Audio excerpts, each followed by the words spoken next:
Hello everybody, this is MW3. Welcome to this gameplay commentary of Modern Warfare 3. Tonight, whatever time you're watching this video, I'm bringing you a little bit of, not tutorial, but of advice if you're trying to get a lot of kills. Um, because my score in this gameplay, it's pretty good. I got a couple good games, and the reason why this one in specific, it was really high. It was because the guys on the other team, they were new players, or I don't know if new, or maybe they just don't know how to play.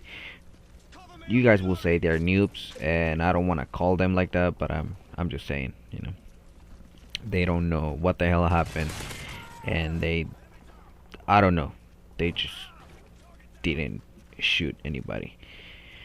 I guess they shot me once, they got me down one time. But anyways, the point of this video is basically to give you a little bit of advice for those who really like getting a lot of kills, and maybe just like rush and rush and rush, or which I don't recommend because I hate camping. But for those who are more like a static player, if you don't move that much, I can't play like that. I always have to be moving, and I get killed a lot because of it. But the class that I'm using right now is the ACR with the silencer and the standard max. A lot of people say that it's better to use focus on it. I do use focus a lot in another class that I have, but in this one I don't know, when I'm trying to get a lot of kills, I like having a lot of ammo. And that's because I don't shoot from short distance. I always like shooting from far away. Whenever I'm trying to get a lot of kills, I keep my distance between my enemies and me, so in that way, I strafe. That's what I do. I don't drop shot like a Modern Warfare 2, but I strafe a lot, so that gave me a really good advantage on other players. I use a stalker and scavenger because I don't like running out of ammo, because I'm gonna do a lot of shooting, so I know I'm gonna need a scavenger. And a second perk, on the red perk, I will use hardline, and I will say that's the key of my scores. My personal experience, I find hardline really useful. It's my favorite perk when I'm trying to get a lot of kills, and the reason why, it's because it will build killer streaks by itself. Every time they get to assist, either you throw a Sentex or a flashbang or a stun grenade, whatever you're using, basically it's gonna give you that assist, and it's gonna count towards your kill streaks. Now, while you're using this type of class, I don't like standing or sitting or laying down on my belly, in a corner, just waiting for people to come around and get killed. I like moving a lot. As you guys can see, I basically run the whole map already, and I will look for the red dots, for my enemies. And every time that I see another enemy pops on the minimap, I will turn around and I will try to get that kill, especially from far away, because a lot of people don't have that good aim. And this kind of lobby, I'm talking about this kind of lobby, there's a lot of good players out there, they're running on a party, and you can do this against a whole party. You're not gonna be able to do this, and I'm telling you this because I've been playing Modern Warfare, Call of Duty for a really long time, and I know you can't just destroy a whole party by yourself. You have to run a support class and stuff like that. If you want to stay in the lobby, I always stay. I don't care if I get beat up. I just like playing.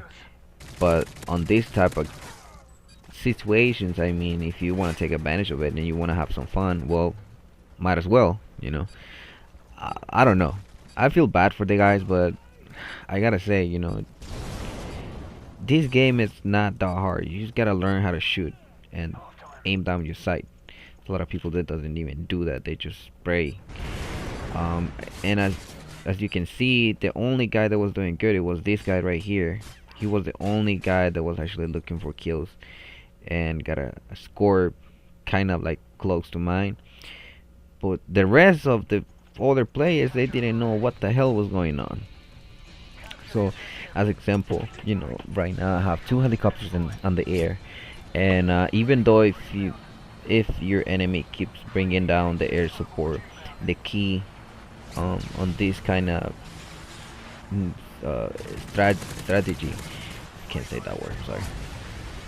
It's not just getting the air support, because if you get air support and just sit in a corner, that's not gonna work. What I do is that I get the air support and I get like two helicopters in the air, and then I keep on moving and moving from spawn to spawn, trying to see where people is spawning, not spawn trapping, because spawn trapping is sitting in a corner and waiting for people to spawn, like just aiming your rifle right at the spawn, and you already know they're gonna spawn over there, and you get like triple kills and multi kills. No, I don't do that. But this right here is the best example. So when people distracted, what is gonna happen is that they gonna start pulling their javelins and stingers and any type of missile launcher to bring down your air support. So one, they're gonna get really distracted because of it, and second, they're gonna be more worried about the air support than you. Um, third, people when they don't know how to create their classes. Even though if you have five classes, it doesn't matter. You can create a good set of classes, and one of those have to have a stinger, blind eye, and assassin. Not because you're like a pussy, not because people will say you're a pussy if you're using assassin and blind eye, but if you're running against people that are waiting for you to spawn and see that little red dot on the minimap, like this case, like for example right here, I saw him on the minimap, so I was like, well, I'm gonna kill him, right? But if you have blind eye and assassin, you're not gonna show up in the minimap, so you have a little bit of advantage against people that play like this. So, and you want the stinger or the javelin, I will say the stinger. I like the stinger better because it's faster, and the javelin missile, it will only destroy the attack helicopters, but it won't work against the AC-130. It won't work against the 6 Overwatch. So again, people get distracted and then they change their classes. Maybe they will build in they're building a support killer streak, to get like a EMP or something like that. Oh, more. Anyways, so they're basically resetting their killer streaks on support, so they can't even get anything, to defend themselves. So that's when you get advantage of that. Last thing that they know, you already have another helicopter ready to be on the air. They destroy one, you already have another one, and they are really, really concerned about the air support and not killing you. That's the thing.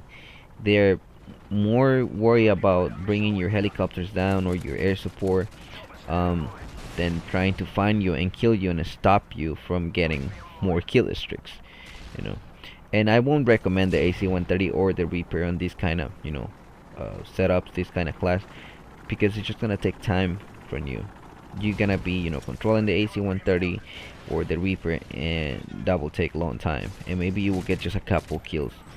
But if you're using the helicopters, they shoot by themselves. You don't have to be controlling them. And second of all, every time that one of your helicopters shoots somebody, and then that person doesn't die, but it will count as assist if one of your teammates kill them. So that keeps on building you more and more killer streaks. So basically, it's like a loop, and you keep on getting more and more and more air support. That's gonna build more and more kills for you. That's what I do. So I hope you guys understand my point of view. I hope you guys like the video, and I will see you guys on the next video. I don't know when, but remember to comment, subscribe, and thanks for watching. Nightmare Acid out. Out. Man, I feel sorry for these guys. That is not fair. I'm evil. Bad acid. Bad acid. See you guys later.